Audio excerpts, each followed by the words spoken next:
Animal-themed survivor pets, and a nature-themed event? Let's begin. Welcome back to another episode. As you watch today's content, I want to gently remind you all to be mindful when making purchases in IDV. The real cost for items in-game is quite tricky to calculate and is designed so on purpose. This can lead you to spend more than you intended to. Remember that they are digital items and could be lost if your account is terminated or compromised at any moment. This week we're getting the Farewell Titantree Forest event that is basically this year's Arbor Day event that we have every single year now. Been happening for quite a long time now, maybe since the beginning of IDV, maybe it's been quite a long time. Anyway, during this event you're going to be able to enjoy planting and growing flowers in the public map. This event seems to be a continuation of 2021's event of the same kind of similar name, so that's quite cool as we're going to be doing some planting and nature themed stuff. If you participate in this event, you'll be able to receive an 80th furniture piece called Mindscape. It seems to be like a glass dome thing where you can have different plants inside, so it has different multiple forms that I could assume, but maybe they'll switch depending on the season. We have yet to find out. There's also a Gamekeeper B tier skin called Guardian Spirit, a B tier accessory called Cozy Walnut Nest, a sticker, a portrait and portrait frame, a label, and a piece of room music. So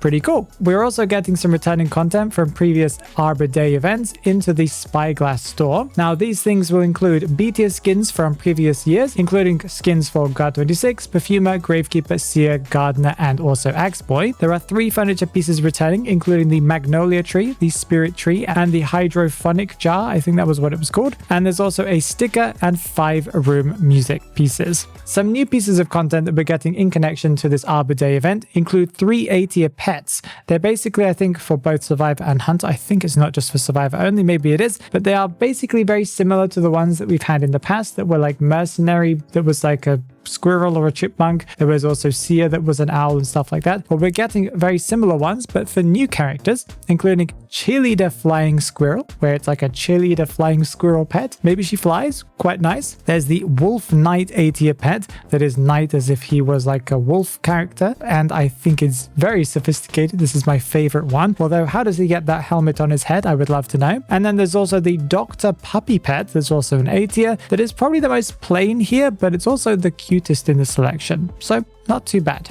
Again, in connection to this event, we're getting the return of the Moon River Carnival public map, including a little section of the map where if you visit it, you'll be able to receive a plot of land. I don't really know what they mean by this, but it says it's applicable to all rooms. So are we getting a separate part that we can add to our rooms? It's a garden? I don't really understand that. But anyway, it says a plot of land for Garden Cyclamen, Garden Barrage, Garden Edelweiss, and Garden Calendula. Not really sure what this is all about. I recognize the word calendula. That's all I really recognize. But yeah, whatever this is, very curious. Now, not connected to the Arbor Day event, we are getting a live stream this week on March 6th at 6 o'clock UTC +3. That is Friday. This live stream is going to be a big live stream reveal for a ton of content where we can expect reveals for new crossovers, new characters, new skins, an anniversary event reveal, season reveals, and maybe some game modes and even story event reveals if we're going to get any more this year.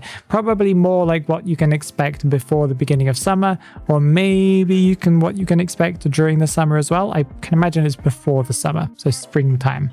But as far as I know, that's all that we're getting this week, although that big live stream is going to give us a lot of content to talk about next week, probably more than I'm happy to admit, but that's fine. Let's talk about some of the future content that we have to talk about here, including the fact that we got a Q&A recently from Netties, and they gave us quite a few different answers, and some of them were actually quite useful and interesting to know about.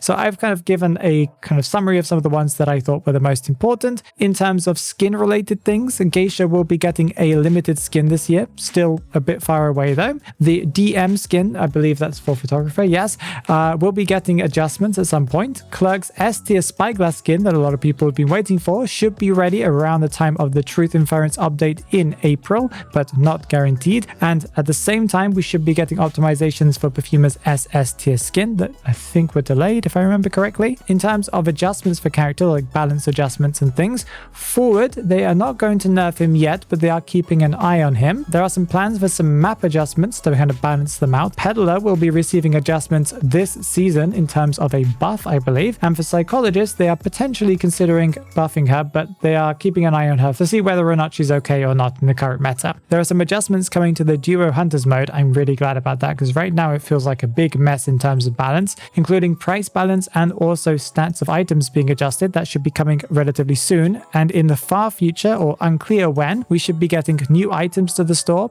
a new map, an improved UI, and potentially limited time modes that could be added as a separate thing as part of the Duo Hunters thing. So it's like normal one and then like a separate mode. Your copycat rank might be displayed on your profile at some point in the future. That's quite exciting. In terms of scribbled ideas that I don't really understand too much, but they're going to let you as a survivor use accessories. They might even let you display photos in the future and even more. And they are adding some new ways to show off your esports interests in the future. Although we haven't got clarification on what it is that they're going to be adding. Somebody suggested adding a tag with your favorite team names, like I support this team, but they didn't say that was what they were doing. So we'll see what that's going to be. Okay, now moving away from the Q&A stuff, I wanted to give you guys a quick reminder that the Truth and Inference skin for Prospector called Dazzling Lone Wolf will be available in the store next month. I believe it's going to be April 2nd, and it's also going to come along with all of the other content connected to the skin. That will be including things like the S tier accessory, the pet, and other stuff as well. And remember that once it disappears, that I believe it's around for a month in the in-game store, it will never return again, including the physical box will not be returning again. So make sure you save up your cash if you really do plan on buying that thing. Okay, let's talk about some rumors here. There are some rumors. Most of these are from IDV Logic, who seems to be collecting rumors from different places or giving their own little ones. So go and check them out on X or Twitter. But anyway, Acrobat might be receiving this year's Chinese anniversary S tier Essence skin. And if not, then it might be Toy Merchant who might be receiving it. And then maybe Acrobat will be receiving the S tier store skin. And if not, then Toy Merchant will be receiving the S tier store skin. How do we know this? There are some hints in a couple of posters connected to the Moon River Park kind of poster